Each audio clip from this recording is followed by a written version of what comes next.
नमस्कार मेरे प्यारे भाइयों, मेरे परमात्मा के प्यारे जीव हंसों। मैं बंदी छोड़ से यही दुआ करूंगा कि आप सब मेरे भाइयों का विवेक पहले से ज्यादा और ज्यादा से ज्यादा बढ़ता ही जाए और ऐसी कोई दुविधा ना रहे जो आपके जीवन में घर कर पाए। एक भी दुविधा, एक भी संदेह ऐसा ना रहे जो आपको इस मूल ज्ञान को समझने से दूर करे, इस मूल ज्ञान को समझने में रोड़ा अटकाए। ऐसा कोई संदेह, कोई भी दुविधा नहीं रहनी चाहिए मेरे भाइयों, नहीं रहनी चाहिए। क्योंकि जब तक आपको पूर्ण विश्वास नहीं हो जाता इस मूल ज्ञान पर, तब तक आपकी भक्ति शुरू भी नहीं हो सकती। पूर्ण तो बहुत दूर की बात है। अगर आपने गुरु से नाम ले भी लिया है और आपको गुरु पर विश्वास नहीं है, उसके बताए हुए सिद्धांत पे विश्वास नहीं है, तो आप कितना भी समय बिता लो मेरे भाई इस पंथ में, आपका कल्याण नहीं हो सकता। वो शब्द खुलेगा ही नहीं, क्योंकि सबसे जरूरी है पूर्ण विश्वास। ये दुनिया आपको भ्रमित करने से चूकेगी नहीं। ये हमारे खिलाफ बोलेंगे, बहुत बोलेंगे, और आपके मन में शंका का बीज बो देंगे। अगर आपने वो बीज डलते ही नष्ट कर दिया तो मेरे भाई वो पेड़ का रूप नहीं ले पाएगा। अगर गलती से भी वो बीज आपके मन में पड़ गया तो समझ जाना कि अब आपकी भक्ति शुरू भी नहीं हो सकती। पूर्ण होना तो बहुत दूर की बात है। इसीलिए मैं हमेशा कहता हूं कि जल्दबाजी मत करो। इस पंथ में भीड़ नहीं चाहिए हमें मेरे भाई, नहीं चाहिए। 10 साल बाद आओ, 20 साल बाद आओ, सारे संदेह, सारे संशय खत्म कर लो, तब आओ।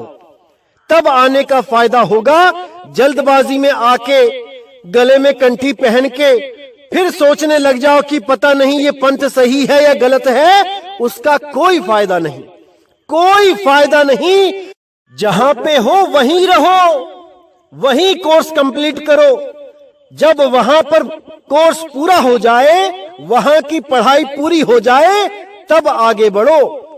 कोई फायदा नहीं होगा पिछला कोर्स कंप्लीट नहीं किया और आगे क्लास में एडमिशन ले लिया, कोई फायदा नहीं होगा, वापस ही जाओगे। इसीलिए बोला जाता है कि सबसे पहले मूल ज्ञान को समझ लो अच्छी तरह कि ये क्या बताया जा रहा है, कैसे होगा, क्या होगा। जल्दबाजी बिल्कुल मत करो। जल्दबाजी काम है शैतान का, परमात्मा का नहीं है। जो लोग नामदान यानी कंठी पहन के प्रथम दीक्षा लेके पीछे पड़ जाते हैं कि हमें सारनाम दिलवा दो, हमें सारनाम दिलवा दो, मेरे भाई सारनाम आप स्वयं समझ जाओगे सत्संग सुन सुन के कि क्या होता है सारनाम। वो कोई लेने देने की चीज नहीं है कि गुरु ने जेब से निकाल के आपकी जेब में डाल दिए सारनाम। वो बोध करने की चीज है, बोध होना चाहिए। जब आपको सत्संग के माध्यम से ही बोध हो जाएगा तो आप स्वयं हमारे पास आओगे और पूछोगे क्या यही सारनाम है। इसको बोध होना कहते हैं। जब तक ये अवस्था ना हो जाए, जब तक समझ जाना कि अभी आप कच्चे हो।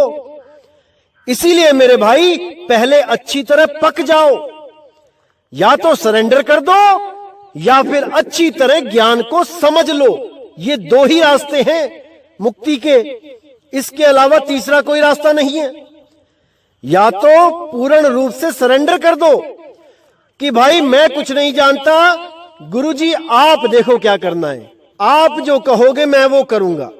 या तो ये रास्ता है, या फिर दूसरा रास्ता है कि पूरी समझ बूझ से एक एक चीज को क्लियर करते जाओ, एक एक चीज को समझते जाओ, और अंदर से जब विवेक जागृत होगा तो वो विवेक अपने आप आपको उस लेवल तक पहुंचा देगा जिस लेवल पे गुरु बैठा है।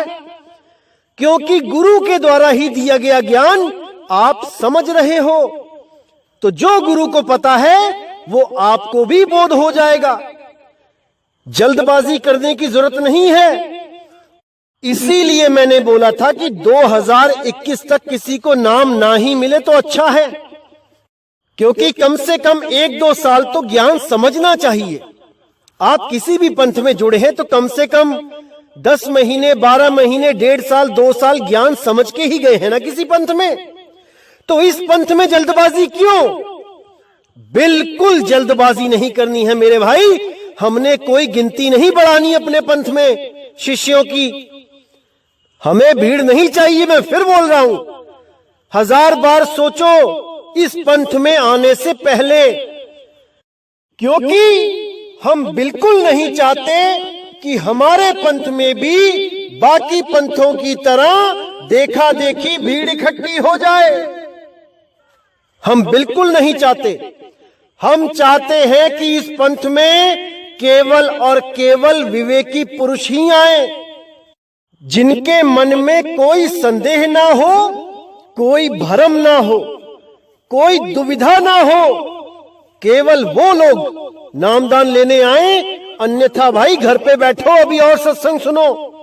1 साल सुनो, 2 साल सुनो, 5 साल सुनो, 10 साल सुनो, जब तक बोध ना हो जाए कि सत्य क्या है असत्य क्या है, तब तक सत्संग सुनते रहो। बिल्कुल आने की जरूरत नहीं है, बिल्कुल नहीं है। तो मेरे भाइयों, आज जो हम वाणी लेंगे वो कबीर सागर से लेंगे कि सच्चा गुरु कितनी बार में नामदान देता है और नामदान में क्या देता है।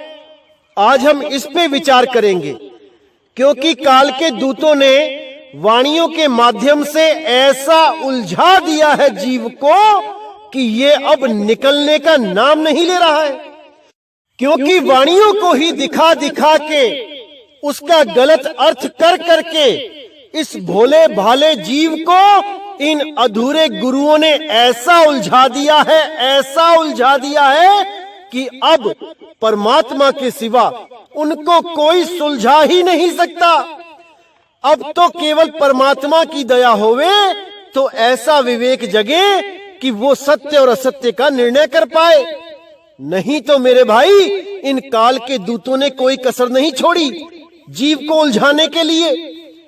तो आज जिस वाणी पे हम विचार करेंगे, बहुत प्यारी वाणी है, बहुत विवेक जागृत करने वाली वाणी है, लेकिन एक एक चीज आप समझ लेना मेरे भाई, क्योंकि मैं केवल बता सकता हूं, समझना आपने है।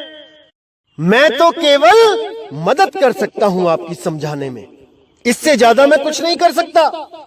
ग्रहण तो आपने ही करना है, विवेक तो आपने ही लगाना है, विचार आपने ही करना है। कोई आपको ग्लास में घोल के नहीं पिला सकता इस ज्ञान को। ये तो केवल परमात्मा की दया होती है, तब इस दिमाग की खिड़कियां खुलती हैं। वरना तो सबके दिमाग पे, सबकी सोच पे, सबके विचार पे काल ने ताला लगा रखा है। वो ताला खुलने का नाम नहीं ले रहा। लेकिन साहिब ने कहा है कि जब सतगुरु का ज्ञान प्रकट हो जाता है, तब काल के लगाए सारे ताले अपने आप खुल जाते हैं। लेकिन वो ताले खोलने के लिए मेरे भाई विवेक और विचार तो आपने ही करना है। वो तो तभी खुलेंगे। अगर आप सत्संग सुनोगे ही नहीं तो गुरु की दया कैसे होगी।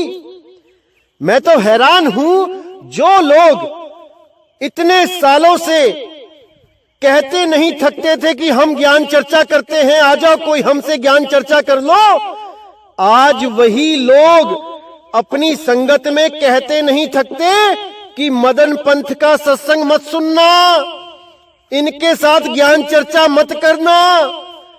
क्योंकि इनको पता है, जिसने भी मदन साहिब के ये सत्संग को सुन लिया, जिसने भी एक बार विचार कर लिया, वो इनका होके नहीं रह पाएगा, वो इनके पंथ से अलग हो जाएगा। चाहे कोई भी पंथ क्यों ना हो, अगर वो शिष्य विवेकी है और केवल ज्ञान के अभाव में उस पंथ को ही सत्य पंथ मान के बैठा है, और अगर गलती से भी उसने हमारा एक सत्संग सुन लिया तो वो उस अधूरे पंथ में नहीं रह पाएगा। इस बात का पूरा विश्वास है इस दास को कि परमात्मा की दया उस पर जरूर होगी, और ऐसा हो ही नहीं सकता कि ये सत्संग सुन के उसका सोया हुआ विवेक ना जागे, ऐसा हो ही नहीं सकता। तो भाइयों, आज की वाणी लेंगे, बहुत विवेक लगा के सुनना, पूर्ण ध्यान से सुनना। तो क्या कहती है वाणी? तब कबीर यस कही बेलीना, ज्ञान भेद सकल कह दीना। धर्मदास में कहूं बिचारी, जिहते निभे सब संसारी। प्रथम ही शिष्य होए जो आई, ताकह पान देव तुम भाई। जब देखो तुम दृढ़ता ज्ञाना, ताकहु कहू शब्द परवाना। शब्द माही जब निश्चय आवे, ताकहु ज्ञानी अगाध सुनावे। तो भाइयों, ये जो वाणी है, इस वाणी को बहुत से संतों ने भी खोला है, लेकिन उन्होंने यहीं तक खोला है जहां तक मैंने बोला है। इसके आगे इन्होंने छापा ही नहीं, क्योंकि अगर इसके आगे छाप देंगे तो उन लोगों के इन नकली फोकट मंत्रों का भेद खुल जाएगा कि ये मंत्रों की बात नहीं की जा रही है यहां पे, कि पहली बार में ये मंत्र देगा, दूसरी बार में वो मंत्र देगा, तीसरी बार में कोई और मंत्र देगा। इन लोगों ने मंत्रों में ही उलझा लिया सबको। इसीलिए आज मुझे ये वाणी पूरी खोल के रखनी पड़ी है कि वाणी का सार क्या है, क्या बोलती है वाणी, और क्या आपको समझा दिया गया है। बिल्कुल उलट ज्ञान दे दिया गया है। तो अगर आपके गुरुओं ने भी ये वाणी अपने ग्रंथों में छापी है तो अच्छी तरह देख लो मेरे भाई, अच्छी तरह देख लो। इस लाइन के आगे लिखा ही नहीं होगा। क्यों नहीं लिखा होगा वो आज मैं आपको बताता हूं। तो क्या कहती है वाणी? तब कबीर यस कहिबे लीना, ज्ञान भेद सकल कह दीना। धर्मदास में कहूं बिचारी, जीते निभे सब संसारी। यानी हे धर्मदास, मैं अब वो ज्ञान का भेद बताने जा रहा हूं जिसके द्वारा ये सारे संसार के जितने भी जीव हैं ये सब पार हो जाएंगे। इनमें से एक भी नहीं बचेगा जिसने इस अनमोल ज्ञान को प्राप्त कर लिया। तो कहते हैं, प्रथम ही शिष्य होए जो आई, ताकहु पान देओ तुम भाई। कि धर्मदास, जब भी कोई तुम्हारे पास शिष्य होने के लिए कोई जीव आएगा, जिसके पुराने संस्कार होंगे और जिसके मन में आस होगी कि मुझे गुरु धारण करना चाहिए, बिना गुरु के मोक्ष नहीं होता, मुक्ति नहीं होती, उसको तुम पान परवाना देके शिष्य स्वीकार कर लेना। अब पान परवाने का मतलब ये नहीं कि उसको 10 रुपए का पान मीठा वाला खिला दिया, हो गया पान परवाना। मेरे भाई, पान परवाना कुछ और चीज होती है, ना कि मीठा पान खिला के उसको शिष्य बना दिया, हो गया पान परवाना, मिल गई सतलोक की टिकट। इन अधूरे गुरुओं को सपने में भी नहीं पता लग सकता कि पान परवाना क्या होता है। तो आगे कहते हैं, जब देखो तुम दृढ़ता ज्ञाना, ताको कहूं शब्द परवाना।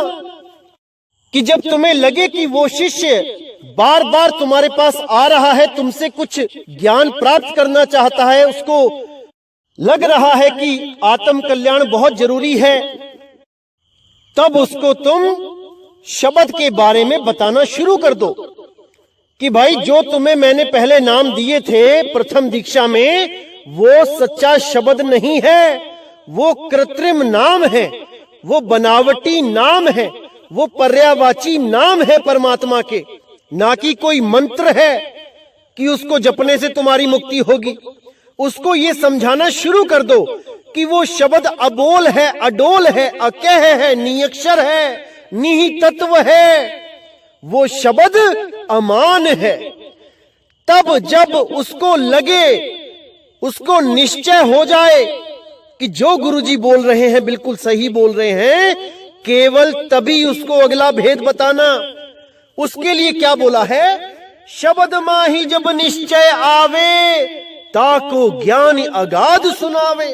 कि जब वो शब्द में निश्चय हो जाए, उसको पूरा विश्वास हो जाए कि जो मुझे नाम पहले दिए गए थे वो तो बोलने लिखने पढ़ने वाले नाम थे, उससे मेरा कल्याण नहीं हो सकता, क्योंकि ये तो घड़ नाम है जो घड़े गए हैं।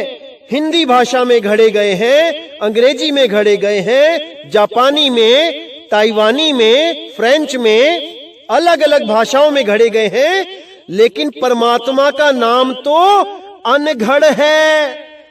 इसीलिए साहिब ने एक वाणी में बोला, साहिब कबीर अनघड़ का चेला, घड़े घाट को ना ध्याता। ये घड़े हुए जितने भी नाम हैं, इनको नहीं ध्याना है, उस अनघड़ को, उस अबोल को, उस अडोल को जानना है जो कभी डुलता नहीं है। इसीलिए बाबा बुल्ले शाह ने बोला, बुल्ले शाह खड़ा है कौन? वो कौन है जो सदा सदा से खड़ा है, अटल है, अविनाशी है, अचल है। वो चलता नहीं है, वो आता जाता नहीं है।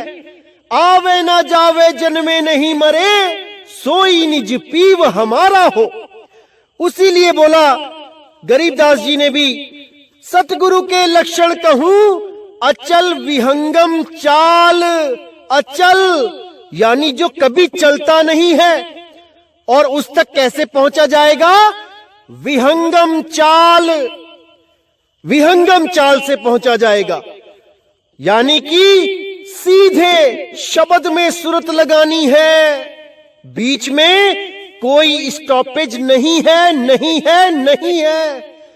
और अगर कोई गुरु कहता है कि पहले इस लोक में लेके जाऊंगा, फिर उस लोक में लेके जाऊंगा, फिर वहां लेके जाऊंगा, फिर वहां लेके जाऊंगा, ये सब माया जाल है मेरे भाई, निकल जाओ इस जाल से। ये शब्द विहंगम चाल हमारी, कहे कबीर सतगुरदई तारी, खुले कपाट शब्द झनकारी, पिंड यंड के पार सो देश हमारा है, करने नो दीदार महल में प्यारा है। तो मेरे भाई वो विहंगम चाल है, वो विहंगम योग है। वो वाला विहंगम योग नहीं है कि पहले नाक पे ध्यान लगाते रहे, उसके बाद त्रिकुटी में ध्यान लगाते रहे, पहले मन को बाहर रोका, फिर मन को अंदर रोका, और इसी अंदर बाहर के चक्कर में सारी उम्र गवा बैठे। 20-20 साल हो गए लोगों को, अभी तक मन ही नहीं रुक रहा है। मेरे भाई इस सूरत को शब्द में रोकना है, मन में नहीं रोकना है, तन में नहीं रोकना है।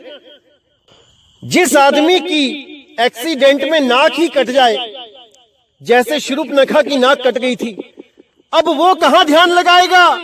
उसकी तो नाक ही नहीं है। तो मेरे भाई इस भरमजाल से बाहर आ जाओ। ये सब हठ योगियों की कलाएं हैं, हठ योगियों की करनी है, इनसे बाहर आ जाओ। सहज योग में केवल और केवल आत्मा में ध्यान लगाया जाता है, उसके अलावा कहीं नहीं। इसी को विहंगम योग कहते हैं, इसी को आत्मज्ञान कहते हैं। तो आगे क्या कहती है वाणी? अनुभव का जब करे विचारा, सो तो 3 लोक से न्यारा। अनुभव ज्ञान प्रगट जब होई, आत्म राम चीन है सोई। अब देखिए कितना क्लियर यहां पे बता दिया कबीर साहब ने कि क्या अनुभूति होगी, क्या प्राप्ति होगी। इन 3 चरण में नाम देने के बाद बिल्कुल क्लियर कर दिया है। लेकिन ये बातें आपके ग्रंथों में नहीं लिखी होंगी, क्योंकि आपको तो काल के दूतों ने मंत्रों में उलझाना था, तो उलझा दिया। अब वही विवेकी लोग जागेंगे जिन्होंने परमात्मा को सच्चे दिल से प्रेम किया है, उस परमात्मा को सच्चे मन से याद किया है, उसको अरदास करी है कि हे बंदी छोड़, मुझे मिलो, मुझे सदा के लिए अपने पास स्थान दो, यहां से निकाल ले चलो। केवल वही लोग इस ज्ञान को समझेंगे, अन्यथा ये किसी के बस की बात नहीं है कि इस सत्संग को समझ सके। तो साफ यहां पे बोल दिया साहिब ने, अनुभव का जब करे विचारा, सो तो तीन लोक सो न्यारा। कि जब अनुभव ज्ञान हो जाता है, जब गुरु के बताए शब्द पे बंदा विचार करता है, उसकी साधना करता है, तो वो तीन लोक से न्यारा हो जाता है। तीन लोक कौन से? तीन लोक है देह में, रोम रोम में धाम, बिन सतगुरु पावे नहीं, सार शब्द निज नाम। निज नाम यानी मेरा असली नाम, मेरा असली रूप, जो इन तीन लोक से मतलब कि शरीर से न्यारा है, न्यारा, उसको पाना है। अनुभव ज्ञान प्रगट जब होई, आत्म राम चीन है सोई। जब आपको अनुभव ज्ञान प्रकट होगा, जिस चीज के लिए आपको इन तीन चरणों में नाम दिया गया है, जब वो वस्तु प्रकट हो जाएगी तो उसको आत्म राम कहते हैं। आत्म राम। जब आत्म राम आप चीन लोगे, तब परमात्म राम भी दूर नहीं है। समझ जाओ मेरे भाइयों, इसको समझ जाओ। तो आगे कहते हैं, शब्द निहि शब्द आप कहलावा, आप ही बोल अबोल सुनावा। आप ही चुप जो बोलत रहिया, आप वचन अवचन जो कहिया। अब कितना गहरा ज्ञान है इसमें, कितना गहरा ज्ञान है, इसको कोई नहीं समझ सकता, कोई नहीं समझ सकता।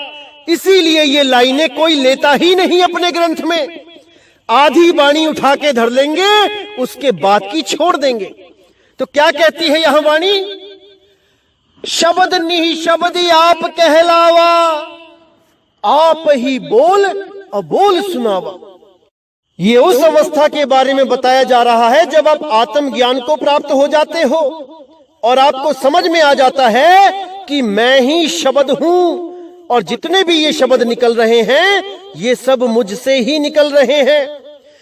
मेरे बिना इन शब्दों का कोई अस्तित्व ही नहीं है। जिसके लिए गरीबदास जी ने बोला, हम हैं शब्द शब्द हम माही, हमसे भिन्न और कछु नहीं। तो कहते हैं, आप ही चुप जो बोलत रहिया, आप वचन अवचन जो कहिया। यानी वो बोलता राम जब चाहता है तब चुप हो जाता है। कहने का मतलब ये शब्दों को बनाना खत्म कर देता है। अभी आप कितना ही बोल लो, उस एक शब्द की वजह से ये कितने ही 52 अक्षर निकलते हैं, और जब उसकी मौज होती है वो चुप हो जाता है, एक भी अक्षर नहीं निकलता मुंह से। उसी के लिए बोला, आप ही चुप जो बोलत रहिया, आप वचन अवचन जो कहिया। आप गुरु हवे शब्द सुनावे, आप शिष्य हवे सुरत समावे।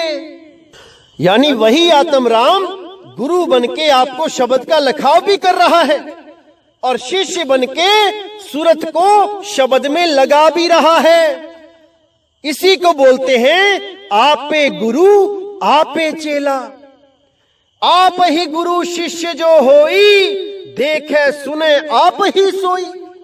कि वही आत्म राम सब घटों में बैठा है, वही गुरु बना बैठा है, वही चेला बना बैठा है। समझ जाओ मेरे भाइयों, इसको समझ जाओ। तो कहते हैं, देखे सुने कहे सबे, आप ही रूप अपार, आप न चीने आप कह, भूला सब संसार। कि देखे सुने कहे सबे, सबको देख रहा है, सबकी सुन रहा है, सबको कह रहा है आप ही रूप अपार। घट घट में वही आत्म राम बैठा है, तो ये दुनिया चल रही है, खा रही है, पी रही है, बोल रही है, देख रही है, हंस रही है, गा रही है। लेकिन अपने आप को ना चीनने के कारण इस संसार में भूली पड़ी है। आप न चीने आप कहां, भूला सब संसार। कि उसने सारा ध्यान, सारी सूरत इस संसार में लगा दी है। अब इस संसार से हटके जब वो अपने आप में अपनी सूरत लगाएगी, तब मुक्त हो पाएगी। इसीलिए बोला है, सूरत फंसी संसार में, तासे पर गई दूर, सूरत बांध स्थिर करो, आठों पहर हुजूर, आठों पहर हुजूर। तो आपको एक बात मैं और बता देना चाहता हूं भाइयों, कि मैंने कुछ पंथों में देखा कि इन वाणियों को लेके बहुत शोर मचाया गया कि सच्चा गुरु वो होता है जो 3 बार में नाम देता है, जो 3 बार में पूर्ण ज्ञान दे देता है, 3 चरण में पूर्ण ज्ञान दे देता है। वेदों से भी प्रमाणित किया, कबीर वाणी से भी प्रमाणित किया कि भाई 3 बार में ही वो पूर्ण संत नाम देगा। फुल एंड फाइनल कोर्स 3 बार में कंप्लीट हो जाएगा। जो भी गुरु 1 बार में नाम देता है या 2 बार में नाम देता है या 4 बार में नाम देता है या 5 बार में नाम देता है, वो सब अधूरे हैं। इस पर बहुत ज्यादा शोर मचाया गया, बहुत ज्यादा जोर दिया गया कि 3 बार में नाम देने वाला गुरु ही पूर्ण गुरु है। तो आज मैं उसी पंथ के बारे में बताता हूं कि कैसे वो 3 बार करते करते खुद ही 4 बार में नाम देने लगे। जो लोग 1 बार में या 2 बार में नाम देते थे या 4 बार या 5 बार में नाम देते थे, उनको ये वाणियों से सिद्ध कर करके अधूरा ठहरा देते थे कि देखो वाणियां कहती हैं कि 3 बार में नामदान होगा। तो उन लोगों को वाणियों के द्वारा अधूरा गुरु, झूठा गुरु सिद्ध कर दिया जाता था। लेकिन ये खुद ही 4 बार में अटक गए। ये भी उस वाणी पे पूरे नहीं हो पाए कि 3 बार में नामदान पे ही पूर्ण दीक्षा हो जाती है। ये भी चौथे को लेके बैठे हैं। तो अगर कोई भी गुरु 3 बार से ज्यादा बार में या 3 बार से कम बार में नाम देता है तो वो अधूरा गुरु ही कहलाएगा। मेरे भाई समझ जाओ इसको, वो अधूरा ही कहलाएगा, क्योंकि वाणी के साथ उसका ज्ञान मैच ही नहीं हुआ। ये तो वो बात हो गई कि कोई मैकेनिक किसी बढ़िया गाड़ी का नया इंजन लेके आया और उसने उसी इंजन में, उसी पिस्टन में अपनी तरफ से एक नट बोल्ट बेल्ट कर दिया। अपनी समझ में तो उसने ऐसा किया कि बहुत अच्छा हो गया है, बहुत बढ़िया इंजन बना दिया है, लेकिन उसको ये नहीं पता कि उसने उस इंजन का सत्यानाश कर दिया है। इसीलिए जो गुरु 3 बार में पूर्ण नाम नहीं दे सकता, उसको तत्काल त्याग देना चाहिए, त्याग देना चाहिए। तो देखिए क्या कहती है वाणी, यह मति हम तो तुम कह दीना, बिरला शिष्य कोई पावे चीना। धर्मदास तुम कहो संदेशा, जो जस जीव ताही उपदेशा। अब देखिए यहां पे कितना क्लियर कर दिया है साहिब ने। कई लोग हमें पूछते हैं कि आपके गुरु क्यों देते हैं नाम, बोलने वाले आपके गुरु क्यों देते हैं ये 52 अक्षर के नाम। तो यहां पे आपको जवाब मिल जाएगा मेरे भाई, यहां पे आपको जवाब मिलेगा। कबीर साहब क्या कह रहे हैं, यह मति हम तो तुम कह दीना, बिरला शिष्य कोई पावे चीना। यानी ये मति, जो ये विवेक है, मैंने तुमको दे दिया है, तुम्हें बता दिया। बिरला शिष्य कोई पावे चीना, इस ज्ञान को कोई बिरला शिष्य ही चीन पाएगा, सबके बस की बात नहीं होगी। धर्मदास तुम कहो संदेशा, जो जस जीव ताही उपदेशा।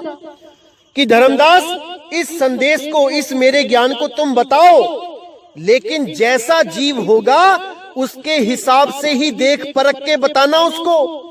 ये अनमोल ज्ञान है, ये ऐसे ही मत बांट देना। उसको अच्छी तरह समझ लेना, बूझ लेना कि उसका लेवल कितना है समझने का। वो समझदार जीव भी है कि वैसे ही देखा देखी गुरु बनाने आ गया है, इसकी पूरी परख कर लेना। तो आगे कहते हैं, बालक समझा कर है ज्ञाना, तासो कहूं शब्द परवाना। जा कह सूक्ष्म ज्ञान है भाई, ता कह सिमरन देहो लखाई। ज्ञान गम में जा कह पुनि होई, सार शब्द जा कह कहो सोई। तो यहां पर 3 बार में नाम देने की विधि पूरी कर दी गई कि जिसका ज्ञान बच्चों जैसा है उसको पहले जो वचन परवाना, वचन के द्वारा नाम दो, फिर उसको सार शब्द के बारे में सारा ज्ञान देना शुरू करो, लखाव करना शुरू करो, और उसके बाद जब वो उस लायक हो जाए कि वो सार शब्द की महिमा को समझ गया है, तो उसको सार शब्द का लखाव करा देना चाहिए। ज्ञान गम्य जा कह पुनि होई, सार शब्द जा कह कहूं सोई। उसको सार शब्द का ज्ञान दे दिया है। अब कुछ अधूरे गुरुओं ने इसके आगे की लाइन को भी नाम दीक्षा के साथ जोड़ दिया, जबकि वो नाम दीक्षा तो सार शब्द पे कंप्लीट हो गई है। यहां पर सार शब्द दे दिया गया है, साफ लिखा है सार शब्द जा कहां कहूं सोई। यहां पे उपदेश खत्म हो जाता है सार शब्द का। तो इसके बाद जो लाइन है उसको आधार बना के इन्होंने एक अड़ंगा और डाल दिया कि सार नाम के बाद एक और नाम दिया जाएगा, सार शब्द। अरे भाई, तीसरी लाइन में सार शब्द कंप्लीट कर दिया गया है। आगे जो तत्व ज्ञान का उपदेश है वो क्रॉस चेकिंग होती है, वो नामदान नहीं होता है, वो क्रॉस चेकिंग होती है कि उस सार शब्द की धुन कैसी है। क्योंकि कई बार कुछ कपटी जीव भी पंथ में आके भेद ले जाते हैं कि ध्यान कहां लगाना होता है। इतना ज्ञान होने पर भी वो सार शब्द की धुन कैसी होती है नहीं जान सकते, क्योंकि उसके लिए तो साधना करनी पड़ती है। और ये कपटी लोग ये केवल भेद लेने आते हैं गुरु बनने के लिए, ये खुद साधना नहीं करते हैं। ये केवल आप लोग के आगे महान बनने के चक्कर में ये गुप्त भेद को प्राप्त करके अपना गुरु डम चलाते हैं, लेकिन ये खुद तो नरकों में जाते हैं और चेलों को भी लेके जाते हैं। ऐसे बहुत आएंगे अभी हमारे पंथ में भी, लेकिन आप चिंता मत करना, एक एक का भेद खोल दिया जाएगा। इस बार कोई गलती नहीं होगी, एक गलती हो चुकी थी जो होनी थी। तो मेरे भाई, ये जितने भी गुरु, अधूरे गुरु जो भेद लेके गुरु बन बैठते हैं, ये भी उस तत्व ज्ञान को नहीं जान सकते, नहीं पहचान सकते उस सार धुन को। जो नीतत्व है उसको ये कभी नहीं जान पाएंगे, ना तो ये जान पाएंगे और ना ही इनके चेले जान पाएंगे, क्योंकि उन्होंने गुरु ही अधूरा पकड़ लिया है जो केवल आधा भेद जानता है।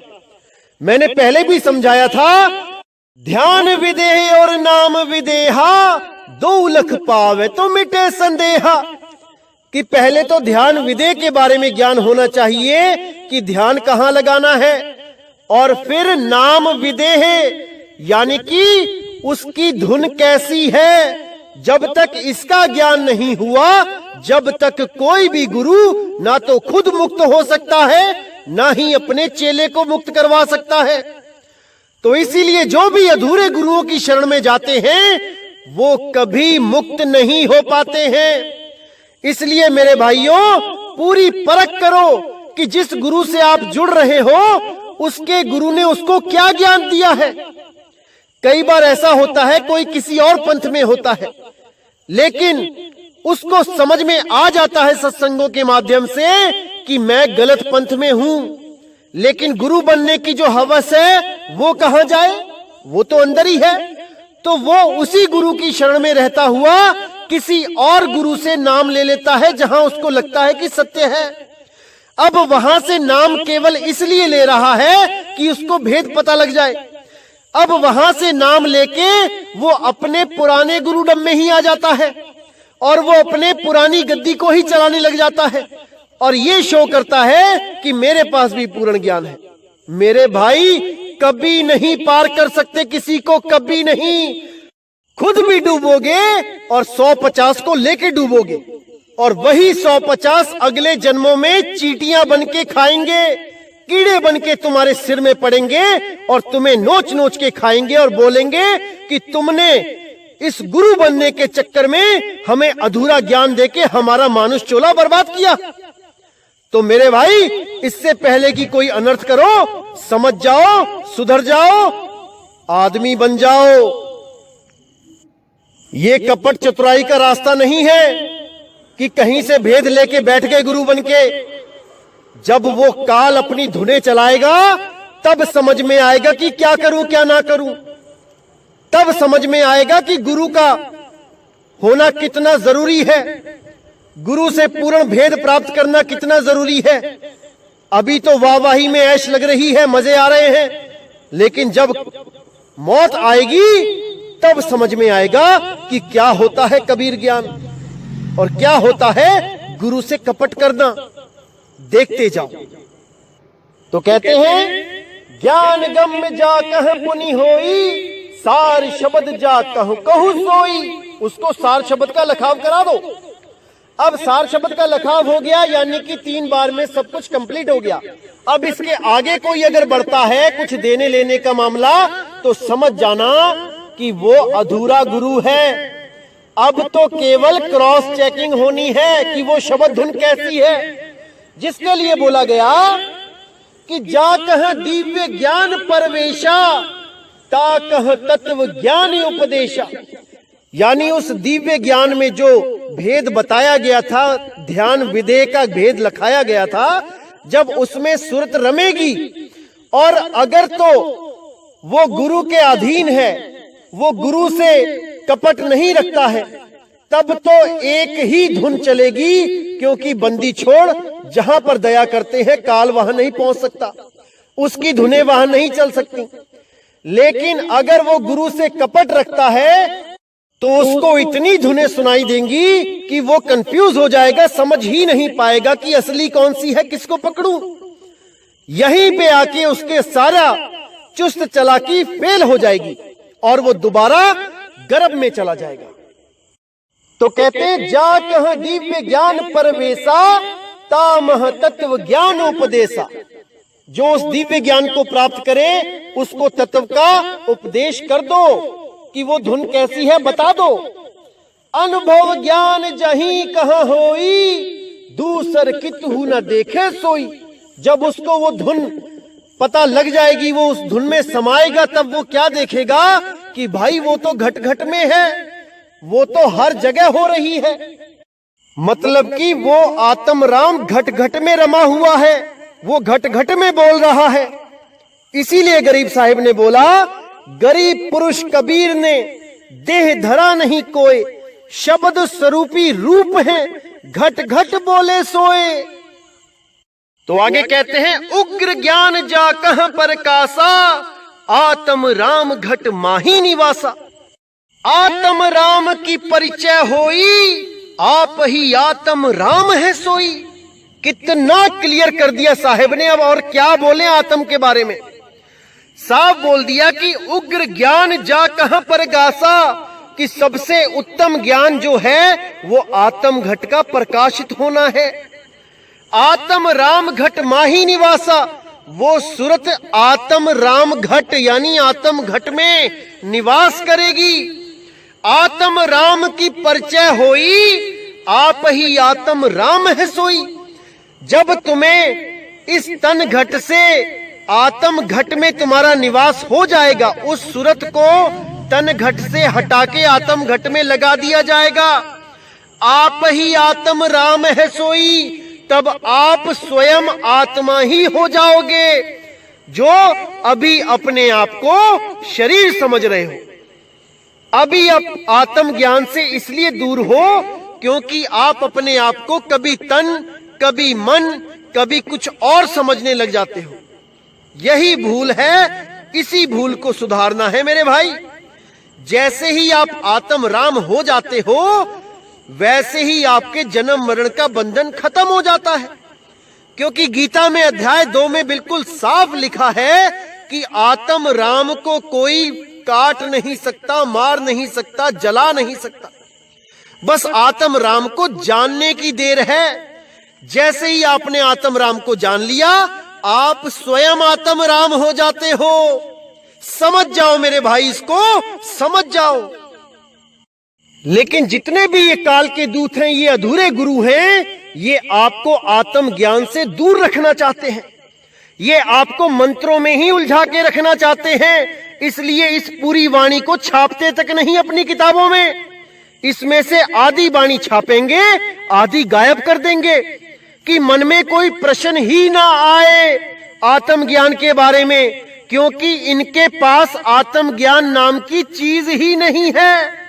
ये आपको आत्मज्ञान से दूर करने के लिए आए हैं, ना कि आत्मज्ञान देने के लिए आए हैं। लेकिन कबीर साहब ने साफ बोला, आत्मज्ञान बिना नर भटके, कभी मथुरा कभी काशी, जल में मीन प्यासी, मोहे देखत आवे हंसी, मोहे देखत आवे हंसी।